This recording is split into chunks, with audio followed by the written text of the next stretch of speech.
y'all, Airgun Angie with Gateway to Airguns. This is part 2 of my grip review on the Barra 1100Z in 22 caliber.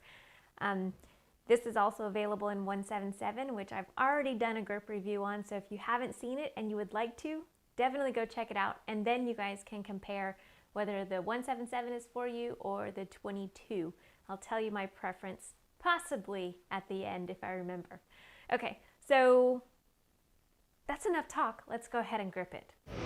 It's shooting time, oh, it's shooting time. Get my air gun on the firing line. Oh,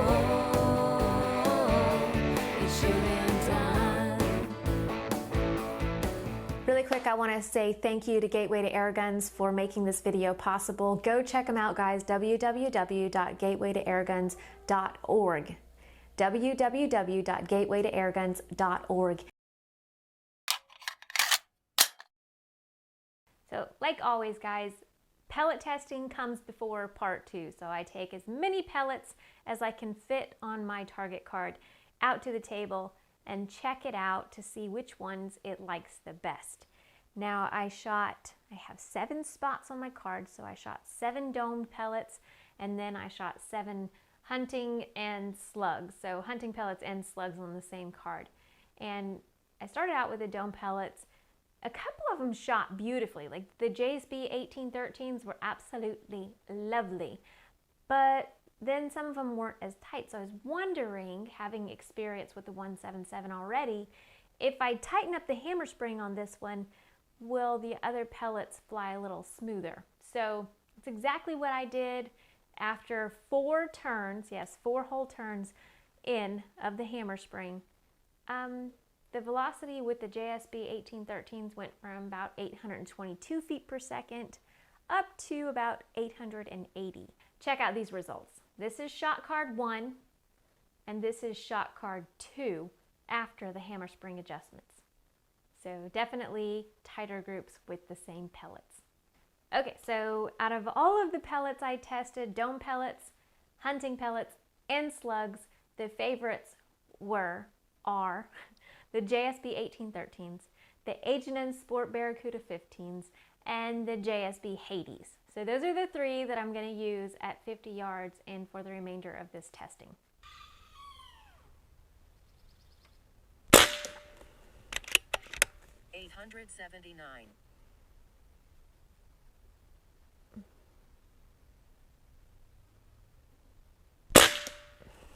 $880.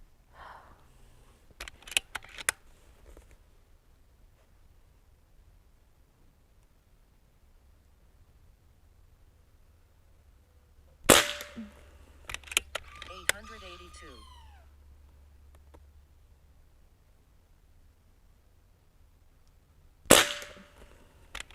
$878.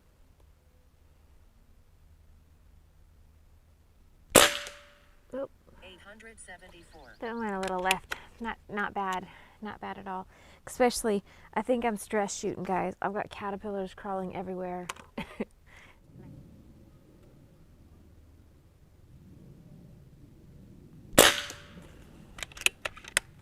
906.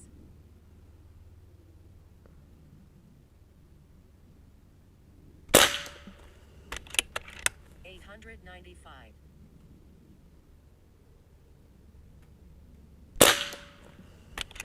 896.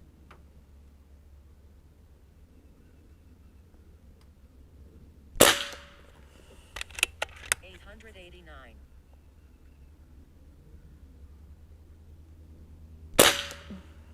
884. That's pretty good. For a PCP that's less than 300 bucks, shoot, yeah. Whoa. 883. That's really high. Don't know what happened there.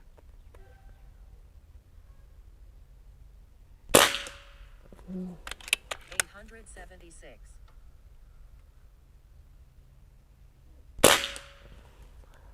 872.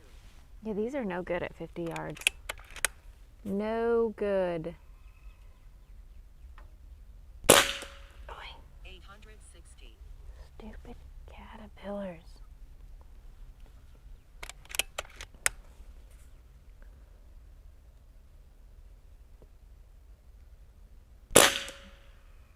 856. Okay, so the Hades are no good at 50 yards, but we have the JSBs, 1813s, and the H&N Sport. And I honestly think that the H&N Sport 15s did better, so I'm gonna finish out my testing with those ones, guys. Before moving on to any other shooting, let's talk about this trigger. So this trigger is an adjustable trigger, but straight out the box, what kind of pull weight am I gonna get? So the first one, I got 2 pounds, 14.4 ounces. And the second one, I got 2 pounds, 15.2 ounces. So just about a 3-pound trigger. But as with the 177, this one's adjustable too. I have not adjusted this one yet, but with the 177, I believe I was getting about a pound of trigger pull on that one, and it is a very sweet trigger. Okay, next up, full to empty.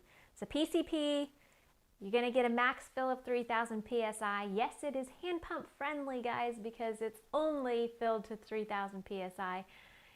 But how many shots are we gonna get out of it? What kind of velocity?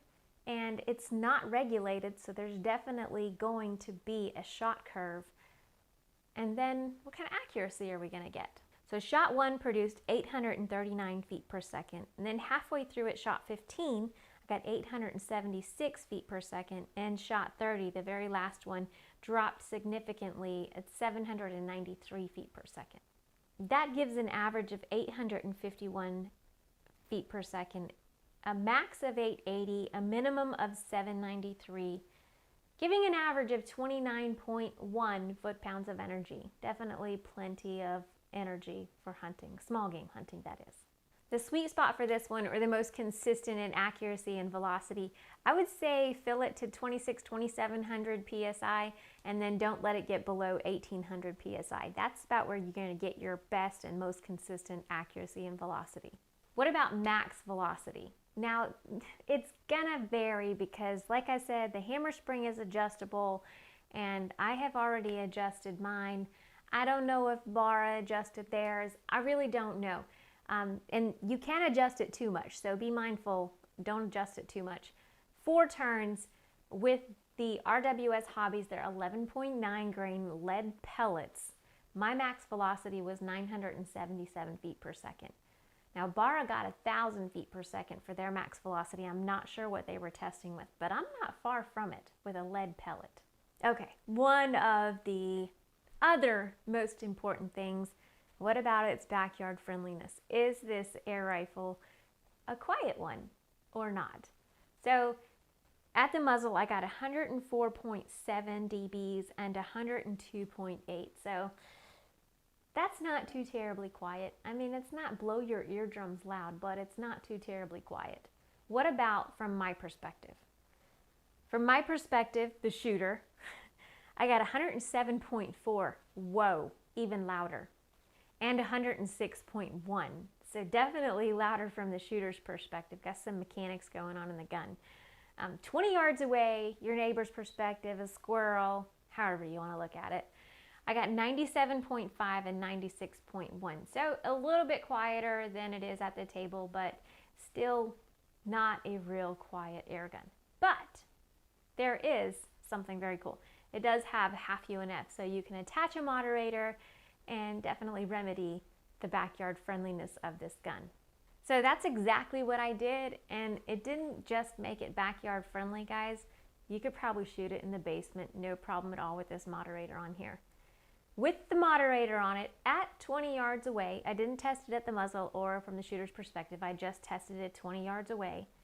It went from 97.5 and 96.1 to 84.4 and 85.4. So definitely made a huge difference in sound. Okay, last test. Up to 25 yards, offhanding it, shooting at some bullfrog steel targets. Let's see how we do.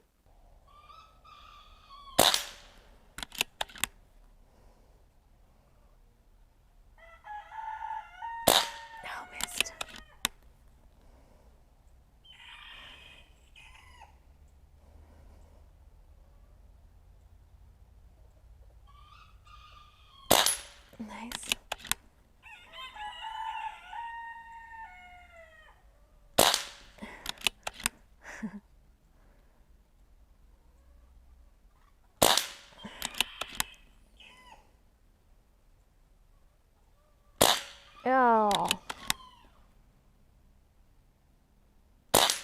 I guess that says it all. I only missed one.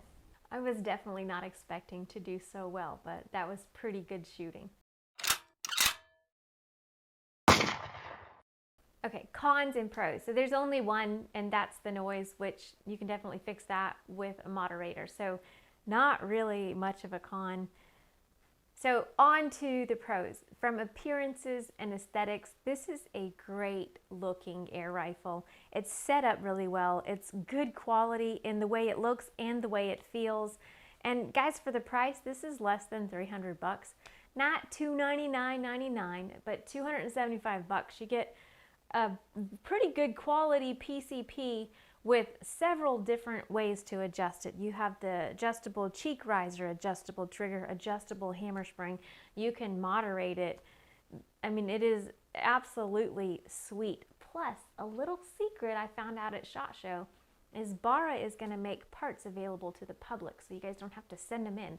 And they're also making regulators available to the public. So if you have an unregulated Barra air rifle, I believe just the 1100Zs, but you can check with them and find out more information. They will send you a regulator. Of course, you have to buy it. And you can regulate your unregulated PCP. So super sweet, all kinds of pros when it comes to getting a Barra air rifle. Another thing, it's putting out plenty of power for definitely some small game hunting. You can adjust the hammer spring for hunting or for backyard plinking. The mags are great, guys. I love the mags because they're super simple to load, and you don't have to load all 10 in order to shoot 5. You can just load 5 and shoot 5. I love mags like that. Makes me want to cry. Okay, and more pros. Oh, I just found another con. I did just find another con. The safety. I don't like those safeties. Those safeties are really hard to disengage. So that's my second con, the sound and the safety. I would prefer a different one, but not a deal breaker. Definitely not a deal breaker at all. Okay, back to pros. So all the adjustableness you get in a $275 air gun. You got the pick rail on the top for the optic, plus you have an accessories rail down here. You are able to sling it because it has the sling mount back here on the rear. The butt pad is super, super rigid and grippy. Like, you don't have any issues with it slipping up and down because it's grippy, very, very grippy. The adjustable cheek riser, no need for tools, no need for tools at all. Just a couple of little screws on the side you can use your fingers for. It has the barrel band, the standard Foster fill port, which is definitely a pro. What else? I'm running out, guys. I think that's just about it. It's a rifled and shrouded barrel. Yep, I think that's it, guys. And with the proper hammer spring adjustment, it shoots most pellets dang good. It's definitely a 50-yard gun, depending on where you have the hammer spring set, and of course what ammo you're using. With the nsport 15s and the JSB 1813s, oh yeah, 50 yards all the way. And guys, I didn't think it'd be a great offhander, but it proved me absolutely wrong. So I would like to take a moment to say thank you to Gateway to Airguns. Thank y'all so much for making these videos possible. If you guys have not checked them out, you really, really should. If you're an air gunner, you like air guns, you like shooting, go check out www.gatewaytoairguns.org. There is something for every air gunner alive. I promise. I guess that's it for today, guys. I'm Airgun Angie with Gateway to Airguns. Thank y'all so much for watching. Y'all don't just have a good day, have an awesome one. See ya.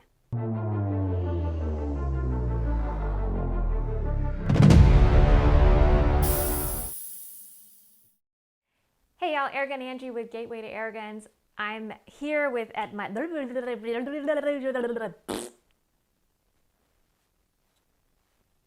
on my gun.